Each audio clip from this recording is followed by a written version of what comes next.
আলোচনার ফিনিশিং দেওয়ার আগে একটা কুইজ প্রতিযোগিতা হয়ে যাক। কি বলেন, রেডি আছেন না নাই?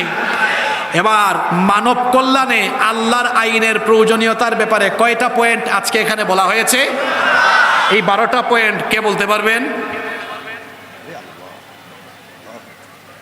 এখন 2 জন হাত তুলছে, অসুবিধা নাই, 2 জন বলতে পারলে 2 জনকেই পুরস্কার দেওয়া হবে। বলেন আপনি। আল্লাহ যে কিতাব না যায় সেই কিতাব, যে কিতাব দিয়ে সমাজকে নির্ভুলভাবে প্রতিম কাজ করা। দুই নাম্বার জাকাত, 3 নাম্বার ন্যায় শাসন, 4 নাম্বার সব ক্ষেত্রে কোরআন, 5 নাম্বার সৃষ্টির জন্য ষষ্ঠ আইন সর্বোত্তম, 6 নাম্বার আল্লাহর আইন ছাড়া সব আইন অন্ধকার। ইসলাম ইসলাম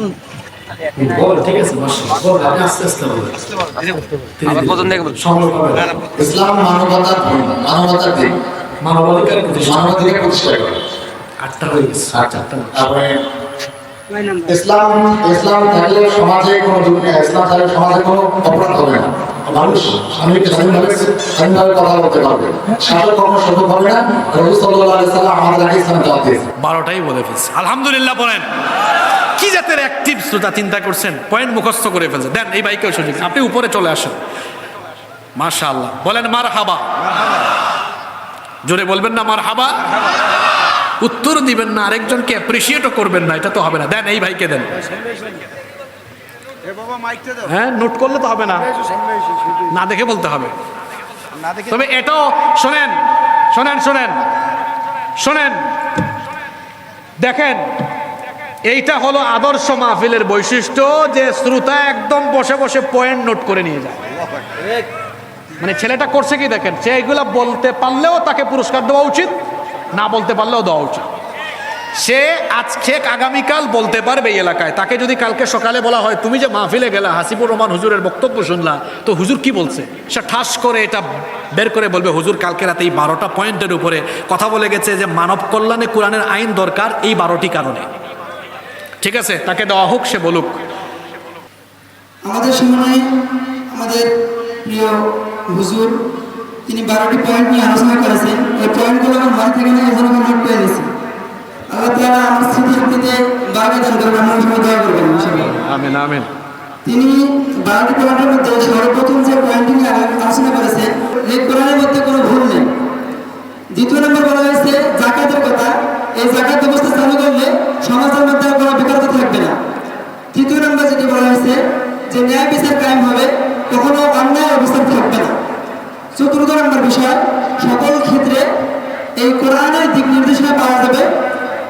এবং 5 নম্বর বিষয় হলো সৃষ্টির জন্য স্রষ্টাই ভালো জানেন সৃষ্টির কি প্রয়োজন। 6 নম্বর হচ্ছে আল্লাহর আইন ছাড়া সব আইন অন্ধকার। 7 নম্বর, বহু আয়াত কিতাবের মধ্যে থেকে যাবে যদি না কোরআনের কোরআন ইসলামী রাষ্ট্র হিসেবে বাস্তবিত হয়। 7 নম্বর হলো 8 নম্বর হলো সকলের অধিকার প্রতিষ্ঠা হবে।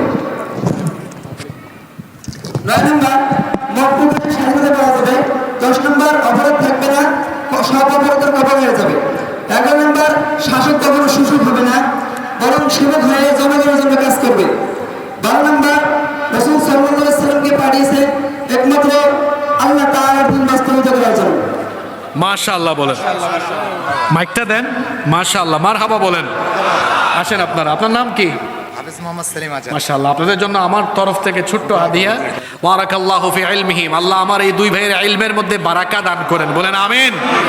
মাশাআল্লাহ, আপনাদের জন্য এটা একটা অনুকরণীয় দৃষ্টান্ত। সামনে থেকে আপনারাও কোনো মাহফিলে গেলে শোনেন, অনেক জায়গায় মাহফিল হয়, হুজুর খালি চিল্লায়, কোনো বিষয় নাই, আগামাথা নাই, শুরু করে একদিকে শেষ করে আরেকদিকে, আবার 1.5 ঘন্টা পরে বলে এই সংক্ষিপ্ত সময় আমি আমার ওয়াজ শেষ করতে পারি নাই। কারবার দেখছেন একটা ওয়াজ শেষ করতে এত সময় লাগে? কথার কথা 1 ঘন্টা বললেই হয়, অল্প কথায়ও মানুষকে বুঝ দেওয়া যায় কি না? আবার অনেকে আছে শ্রোতা, কিছুক্ষণ বাদাম খায়, এদিকে তাকায় ওইদিকে তাকায়, কিছুক্ষণ পরে উঠাউঠি করে। এদের মতো শুনবেন, বসে বসে নোট করেছে, পয়েন্টগুলো জেনে নিয়েছে। আল্লাহ সবাইকে তৌফিক দান করেন।